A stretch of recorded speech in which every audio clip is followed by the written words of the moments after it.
ನಮಸ್ಕಾರ ವೀಕ್ಷಕರೇ, ಸಾರಂಗ ವ್ಲಾಗ್ಸ್ಗೆ ಸ್ವಾಗತ ಸುಸ್ವಾಗತ. ಇದು ನಮ್ಮ ಶಾರ್ಟ್ ಅಯೋಧ್ಯೆ ಕಾಶಿ ಯಾತ್ರೆಯ 3ನೇ ದಿನ, ಅಂದರೆ 18th ಜುಲೈ. ಚಿತ್ರಕೂಟ ಪ್ರಯಾಗದಿಂದ 130 ಕಿಲೋಮೀಟ್ರ್ ದೂರ ಇದೆ. ಪ್ರಯಾಗ ಉತ್ತರ ಪ್ರದೇಶ ಆದರೆ ಚಿತ್ರಕೂಟ ಮಧ್ಯಪ್ರದೇಶದಲ್ಲಿದೆ. 3:30 4 ಗಂಟೆ ಆಗುತ್ತೆ ಬಸ್ಸಲ್ಲಿ.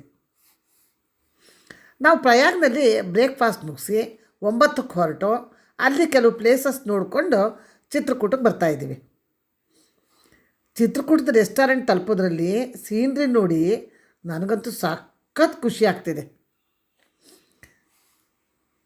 ಅಬ್ಬಾ, ಇದೆಂತಹ ರಮ್ಯ ಪ್ರಕೃತಿ, ಸ್ವರ್ಗ ಅನ್ನಿಸ್ತಿದೆ.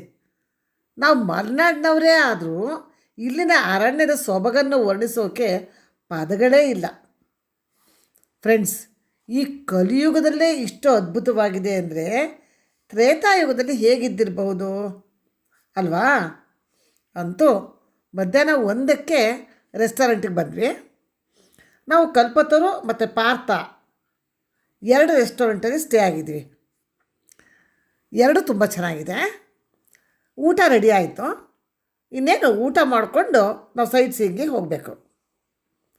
ಅದಕ್ಕಿಂತ ಮೊದಲು ಈ ಚಿತ್ರಕೂಟದ ವಿಶೇಷತೆ ಬಗ್ಗೆ ತಿಳಿಯೋಣ, ಓಕೆನಾ? ತ್ರೇತಾಯುಗದ ರಾಮಾಯಣ ಮಹಾಕಾವ್ಯವು ಸನಾತನ ಧರ್ಮಕ್ಕೆ ಸಾಕ್ಷಿಯಾಗಿರೋ ಹಿಂದೂಗಳ ಪವಿತ್ರ ಗ್ರಂಥ ಆಗಿದೆ. ಅಷ್ಟೇ ಅಲ್ಲ, ಭಾರತದ ಸಂಸ್ಕೃತಿ, ಸಂಪ್ರದಾಯ ಮತ್ತು ಆಧ್ಯಾತ್ಮಿಕ ಶ್ರೀಮಂತಿಕೆಯನ್ನು ಎತ್ತಿ ಹಿಡಿಯುವ ಕೀಲಿಕೈಯಾಗಿದೆ ಅಂದರೆ ತಪ್ಪಾಗಲಾರ್ದು ವೀಕ್ಷಕರೇ. ರಾಮಾಯಣ ವಾಸ್ತವದಲ್ಲಿ ನಡೆದಿದೆಯಾ ಅಂತ ಚರ್ಚೆ ನಡೆಸೋರಿಗೆ ನೇರವಾಗಿ ಇದು ಕಾಲ್ಪನಿಕ ಕಥೆ ಅಲ್ಲ, ಇದು ಐತಿಹಾಸಿಕ ಸತ್ಯ ಅಂತ ಹೇಳುತ್ತೆ. ಅಂತಹ ಅನೇಕ ಕುರುಹುಗಳು ಮತ್ತು ಸಾಕ್ಷಿಗಳನ್ನು ನಾವು ಇಲ್ಲಿ ನೋಡ್ತೇವೆ ಫ್ರೆಂಡ್ಸ್.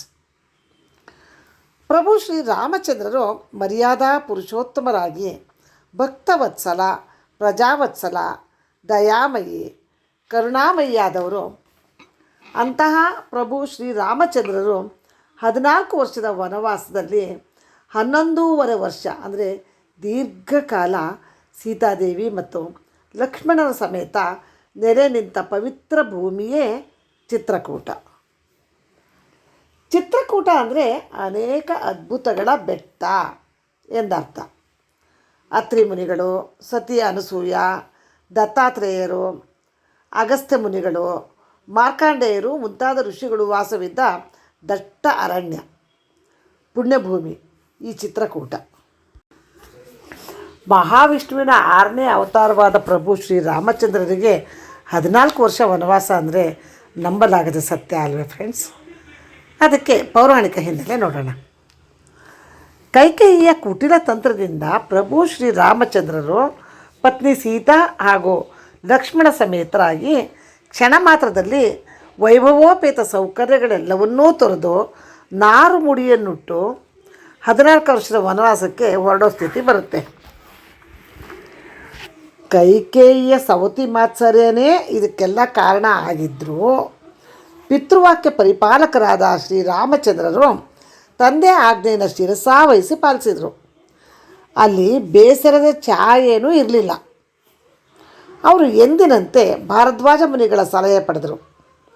ಅವರ ಸಲಹೆ ಮೇರೆಗೆ ಅಯೋಧ್ಯೆಯಿಂದ 270 ಕಿಲೋಮೀಟರ್ ದೂರದ 250 ಋಷಿಗಳ ಕುಟೀರವನ್ನು ಹೊಂದಿದ್ದ ಸುಂದರವಾದ ದಟ್ಟಾರಣ್ಯ ಚಿತ್ರಕೂಟಕ್ಕೆ ಆಗಮಿಸಿದರು.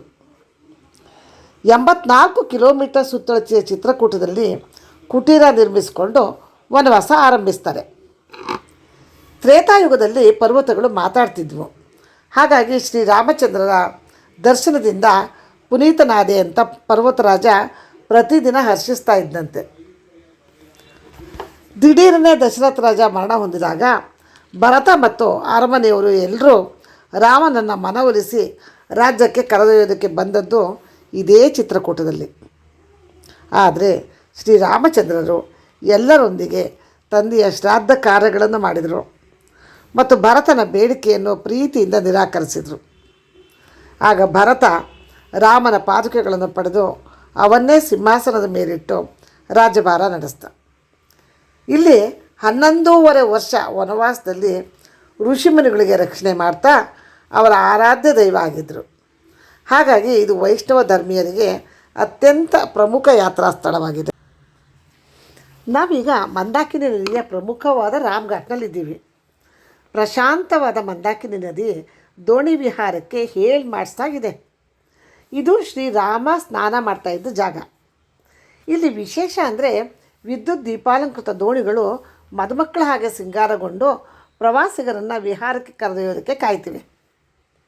ದೋಣಿಗಳ ಅಂದ ಚಂದ ನೋಡಿ ನಮ್ಮ ಸೀನಿಯರ್ ಸಿಟಿಸನ್ಸ್ ಅಂತೂ ನವ ಯುವಕರಾಗ್ಬಿಟ್ರು. ಒಂದೊಂದು ದೋಣಿಲಿ 10 ಜನರಂತೆ ರಾಮ್ಘಾಟ್ನ 5 ಟೆಂಪಲ್ಗಳನ್ನು ನೋಡೋಕ್ಕೆ ಹೊರಟ್ವಿ.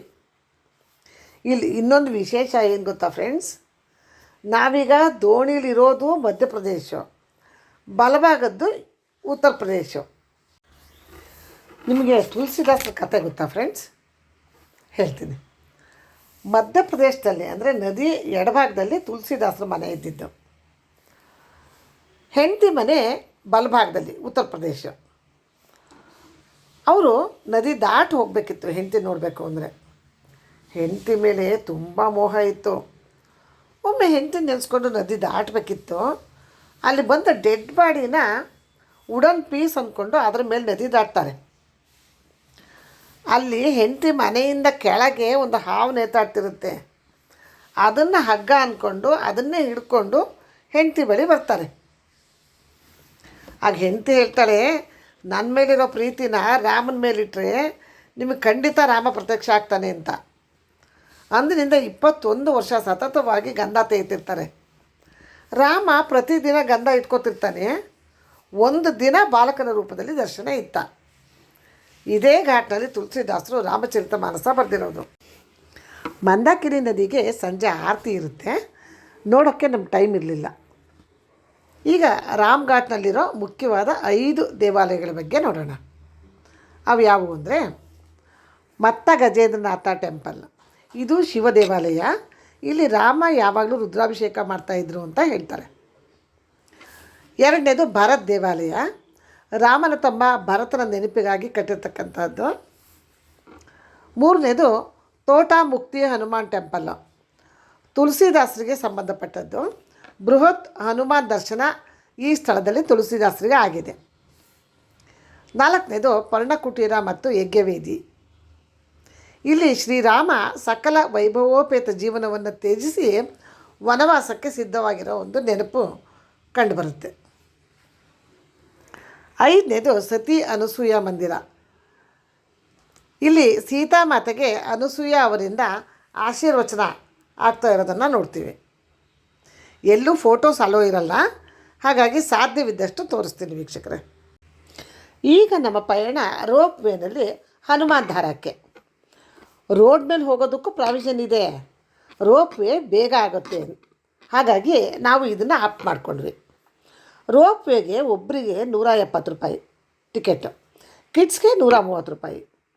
ಫ್ರೆಂಡ್ಸ್, ಟಿಕೆಟ್ ತೊಗೊಂಡು ಒಳಗೆ ಹೋಗಿದ್ದೀವಿ, ಇನ್ನೇನು ಕ್ಯಾಬಿನಲ್ಲಿ ಕೂರಬೇಕು. ಮಳೆ ಸ್ಟಾರ್ಟಾಗಿ ರೋಪ್ ವೇನ ಸ್ಟಾಪ್ ಮಾಡೇ ಬಿಟ್ರು. ನಮ್ಗೆ ಎಂಥ ಶಾಕ್ ಗೊತ್ತಾ, ತುಂಬ ಬೇಜಾರಾಯಿತು.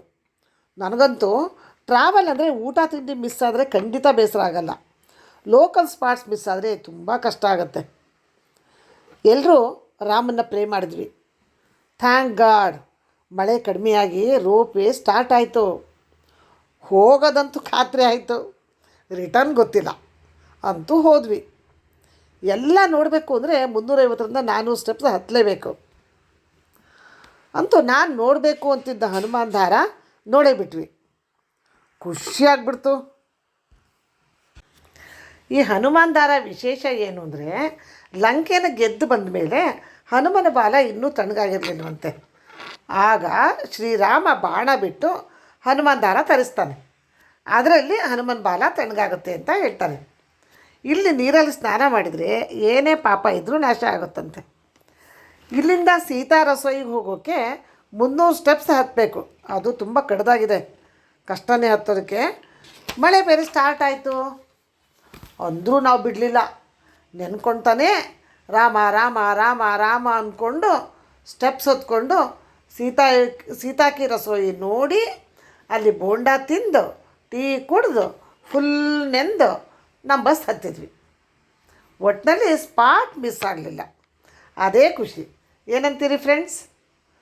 ಅಂತೂ ಎಲ್ಲರೂ ಸಾಕಾಗಿ ರೂಮ್ಗೆ ಹೋಗಿ ಊಟ ಮಾಡಿ ರೆಸ್ಟ್ ತೊಗೊಂಡ್ವಿ. ಫ್ರೆಂಡ್ಸ್, ಮಳೆ ಬಂದಿದ್ದರಿಂದ ನಮ್ಮ ಪ್ಲ್ಯಾನ್ ಸ್ವಲ್ಪ ಚೇಂಜ್ ಆಯಿತು. ಸೊ ಉಳಿದ ಪ್ಲೇಸ್ಗಳನ್ನು ನಾನು ಚಿತ್ರಕೂಟ ಪಾರ್ಟ್ 2 ವಿಡಿಯೋನಲ್ಲಿ ತೋರಿಸ್ತೀನಿ. ಈ ವಿಡಿಯೋ ಇಷ್ಟ ಆಗಿದ್ದರೆ ದಯವಿಟ್ಟು ಲೈಕ್ ಮಾಡಿ, ಸಬ್ಸ್ಕ್ರೈಬ್ ಆಗಿ. ಧನ್ಯವಾದಗಳು.